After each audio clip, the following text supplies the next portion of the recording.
Dans cette vidéo, je vais te révéler la target que Bitcoin va atteindre au cours du prochain bull run. Bien évidemment, on ne va pas parler que de ça, on va revenir aussi sur le FOMC de hier soir, sur la publication des résultats de Meta et de ce qui nous attend pour cette fin de semaine.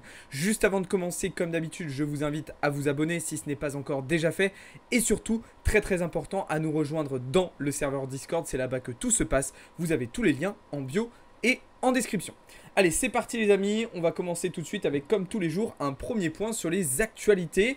Et la première qui concerne tout simplement le Bitcoin Mini Trust ETF de Grayscale qui, ça y est, a enfin été lancé. Après plusieurs semaines de négociations, la SEC a enfin approuvé tout simplement le lancement de ce produit structuré proposé par Grayscale. Et ce qui est très intéressant, eh bien, c'est que les frais de gestion sont de seulement 0,15%, ce qui lui permet quand même d'avoir un avantage concurrentiel sur d'autres fonds d'investissement assez intéressant. L'autre actualité, et je vous le disais en introduction, ça concerne la target que Bitcoin pourrait atteindre lors du prochain bull run qui va arriver dans les prochains mois, puisque oui, vous le savez, on est dans une situation de bull market, ça c'est indéniable, il n'y a pas de débat. Depuis le début de l'année 2023, le marché ne fait que monter, mais pour moi, la phase de run, la phase de rallye, elle n'a pas encore vraiment démarré. Et alors ce qui est très intéressant, c'est que d'un point de vue fondamental, maintenant que le halving est passé, eh bien, le Bitcoin doit atteindre le niveau des 128 226 $ pour que les mineurs retrouvent leur rentabilité. Alors, évidemment, il y a plein d'autres facteurs à prendre en compte. Je ne vous dis pas que ce prix-là va être le top du bull run, mais ça vous permet d'avoir un ordre d'idée, en gros, sur les targets qui sont potentiellement envisageables pour Bitcoin lors du prochain bull run. Personnellement, je pense même que le cours ira au-delà de ces targets-là et qu'on pourrait carrément aller chercher des prix en direction des 150 000 $. Je vous invite à me dire ce que vous en pensez dans les commentaires, mais en tout cas, c'est une donnée assez intéressante qu'il faut évidemment prendre en compte dans vos analyses. C'est bien l'analyse technique, c'est bien l'analyse macroéconomique, le fondamental, les mathématiques, c'est aussi très intéressant. On enchaîne avec une autre news qui concerne à nouveau Bitcoin, puisque on a désormais 59 000 des 142 000 Bitcoins de MTGOX qui ont déjà été distribués à leurs créanciers, donc via Kraken et via Bitstamp. Donc il en reste encore 79 600, je vais y arriver, qui vont être distribués aux créanciers dans les prochaines semaines.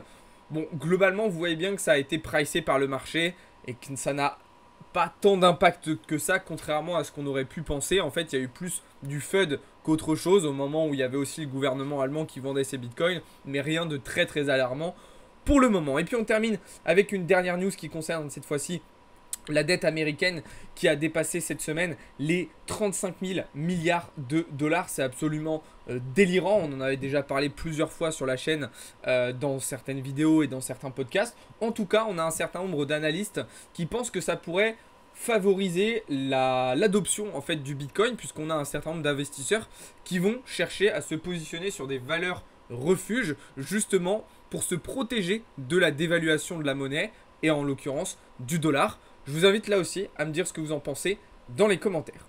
Voilà pour la partie actualité les amis, on va désormais pouvoir se tourner vers la partie macroéconomique et pour ça, on va revenir sur la journée d'hier durant laquelle on a eu quand même pas mal de données avec notamment les chiffres de l'inflation dans la zone euro avec le CPI qui a été publié hier après-midi et qui a été publié au-dessus des attentes. C'est-à-dire qu'on s'attendait à ce que l'inflation reste stable, voire même à une petite baisse sur le CPI Core, donc sur l'inflation sous-jacente. Je rappelle que, en gros, le CPI Core, c'est le chiffre de l'inflation duquel on a ponctionné la volatilité des prix sur l'énergie et sur l'alimentaire. Et finalement, eh bien, on a vu un petit rebond de l'inflation. Alors, ça s'est joué à 0,1 point de pourcentage, donc il n'y a rien d'alarmant. Et de toute façon, les marchés tablent toujours sur une première baisse de taux, enfin sur une autre baisse de taux lors de la prochaine réunion de la Banque Centrale Européenne et d'ici la fin de l'année 2024. Donc ça, c'est pas très alarmant, même si effectivement il faut surveiller la situation. Maintenant, c'est vrai que voilà, ce résultat il est plutôt cohérent aussi et plutôt logique étant donné la reprise de la croissance qu'on a observée dernièrement en Europe. Alors justement, en parlant de baisse de taux, hier, vous le savez, on a eu la décision de la Banque centrale américaine, de la Fed, sur ces taux d'intérêt directeurs. Sans surprise, les taux sont restés inchangés à 5,5%. Ça, c'est ce qui était prévu. On s'y attendait. Par contre, ce qui va être intéressant, c'est ce qui va se passer au mois de septembre. Et là, effectivement, on a des probabilités assez fortes pour nous permettre d'envisager, une première baisse de taux au mois de septembre. Et c'est vrai que Jérôme Powell a été assez rassurant hier soir. Il a été beaucoup plus précis que d'habitude. Il a adopté un ton beaucoup plus léger que d'habitude. Et il a très clairement dit qu'on s'approchait du moment idéal pour avoir une première baisse de taux. Alors évidemment, il a aussi bien rappelé que la Fed, elle était data dependent, donc elle prenait ses décisions meeting après meeting en fonction des données macroéconomiques qui lui parvenaient. Il a rappelé aussi que la Fed, elle ne prend pas en compte uniquement les chiffres de l'inflation avec le CPI et le PCE, mais elle prend en compte aussi les chiffres de la croissance ou encore ceux du secteur de l'emploi. Et c'est là où justement il faudra être prudent puisque demain, je vous rappelle qu'on a la publication du rapport NFP. On y reviendra juste après. Donc, on va voir ce qui va se passer, mais c'est vrai que pour le moment, c'est quand même assez encourageant. Et ça pourrait justement permettre au marché d'en profiter dans les prochains mois. On va y revenir justement un petit peu après à ces marchés. Alors, pour rester sur la partie macroéconomique, aujourd'hui, on a aussi des données assez intéressantes. On en a eu ce matin déjà avec notamment le PMI manufacturier sur l'ensemble de la zone euro qui finalement est resté stable alors que les estimations prévoyaient une légère baisse. Maintenant, on reste quand même dans une phase de contraction économique. Cet après-midi, on aura la décision de la Banque centrale anglaise, cette fois-ci sur ses taux d'intérêt directeurs. Elle devrait normalement les abaisser sans grosse surprise. Ça serait plutôt logique aussi au vu des bonnes données économiques qu'on a eues dernièrement au Royaume-Uni, puisque l'inflation a bien ralenti, la croissance repart à la hausse.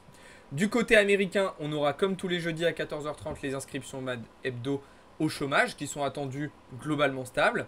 Et ensuite, dans une deuxième partie de l'après-midi, on aura les PMI manufacturiers qui devraient repasser, selon les estimations, en phase de contraction économique, ainsi que l'indice ISM justement qui viendra compléter ce résultat. Avant, je vous le disais, la publication du rapport NFP qui aura lieu demain. Donc le rapport NFP, c'est l'un des rapports économiques les plus importants aux États-Unis qui concerne le secteur de l'emploi. Dans ce rapport NFP, on a 3 résultats principaux. Le salaire horaire moyen, les créations d'emplois dans le secteur non agricole et le taux de chômage. Là, globalement, lorsqu'on regarde ces 3 datas, elles sont attendues relativement stables, sauf pour les créations d'emplois qui devraient légèrement ralentir. Donc ça sera très intéressant de voir demain, en fonction de ce qui sera publié, comment vont réagir les marchés.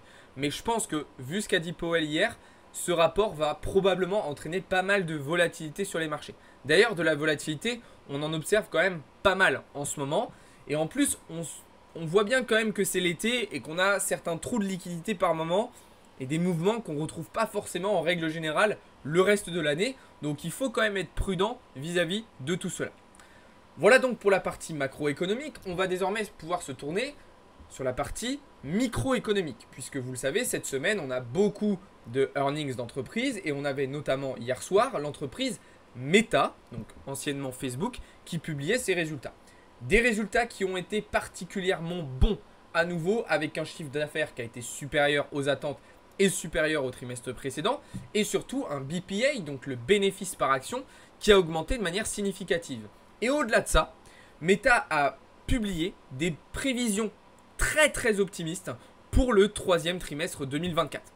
Ce qui a entraîné en post-clôture une réaction vraiment très intéressante du cours de l'action Meta, qui est venu chercher les 512 points, ce qui représente quand même une hausse assez significative par rapport au cours auquel on avait clôturé. Et là, vous voyez, en pré-market ce matin, on a une ouverture qui est prévue aux alentours des 505 points. Évidemment, Meta est une grosse pondération des indices américains qui ont bien profité du FOMC d'hier soir, mais qui ont aussi bien réagi suite à la publication des résultats justement de Meta. Vous le voyez ici avec le S&P 500 ou encore le Nasdaq. Alors oui, à court terme, là, on a une petite baisse ce matin, mais globalement, on a eu de belles reprises haussières sur les dernières heures. Donc il faudra rester très attentif puisque aujourd'hui, ce soir, on aura 2 publications très importantes avec Amazon et Apple. Sauf grosse déception et grosse surprise, les résultats devraient être plutôt bons, ce qui devrait permettre aux indices américains de continuer de se valoriser dans les prochains jours et dans les prochaines semaines. Bien évidemment, on en reparlera ce soir et demain matin de ce qui aura été publié dans la soirée. Alors, plus concrètement, d'un point de vue de marché, pour le moment, personnellement, je ne fais pas grand-chose. Je suis plutôt dans une phase d'observation, d'accord, de réflexion. Je me laisse effectivement la possibilité éventuellement de prendre des petites positions à court terme sur certains indices sur cette fin de semaine, mais je repartirai sur des plans swing uniquement à partir de la semaine prochaine, d'accord. Donc pour le moment, je suis plutôt en phase d'observation, que ce soit sur les indices américains ou sur les indices européens. Alors on a aussi le gold qui nous a fait une très très belle reprise haussière cette semaine. Alors c'est sans doute dû en partie effectivement à la politique monétaire américaine qui va se détendre, mais c'est dû aussi à une instabilité géopolitique très très importante. On a le chef du Hamas qui s'est fait tuer, on a Israël qui a envoyé des frappes sur le Liban, on a l'Iran qui menace de riposter. Donc à nouveau, on a des tensions qui se ravivent et tout de suite, on a des investisseurs qui viennent se protéger, qui viennent se hedger en investissant sur l'or. Donc je vous recommande d'être très très prudent aussi sur les matières premières, que ce soit le gold ou aussi par exemple le pétrole, sur lequel on peut avoir pas mal de volatilité et des fois des pièges un petit peu en fonction justement de ces actualités géopolitiques.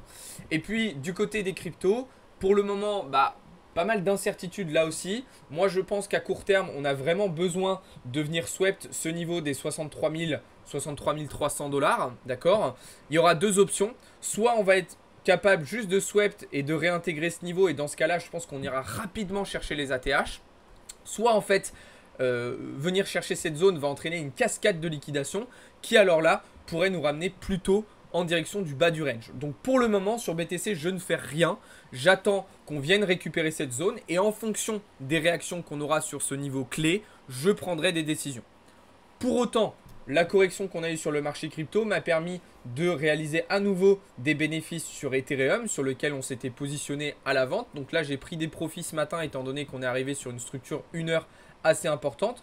Malgré ça, l'objectif pour moi à moyen terme est toujours de revenir chercher au minimum la zone des 3020 $, qui pourra être une zone de repositionnement intéressante en fonction aussi de ce que fera Bitcoin, puisque je vous rappelle qu'on est toujours dans une configuration où Ether est quand même beaucoup plus faible que Bitcoin, puisque ce dernier a toujours une dominance très très forte, très très élevée. Donc il faut rester vraiment vigilant par rapport à cela.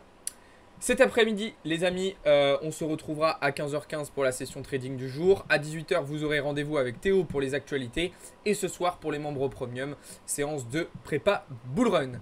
J'espère que cette vidéo vous a plu. Si c'est le cas, n'hésitez pas à la liker. N'hésitez pas aussi à me faire vos retours et à me poser vos questions dans les commentaires. Sur ce, je vous souhaite à toutes et à tous une très très bonne journée.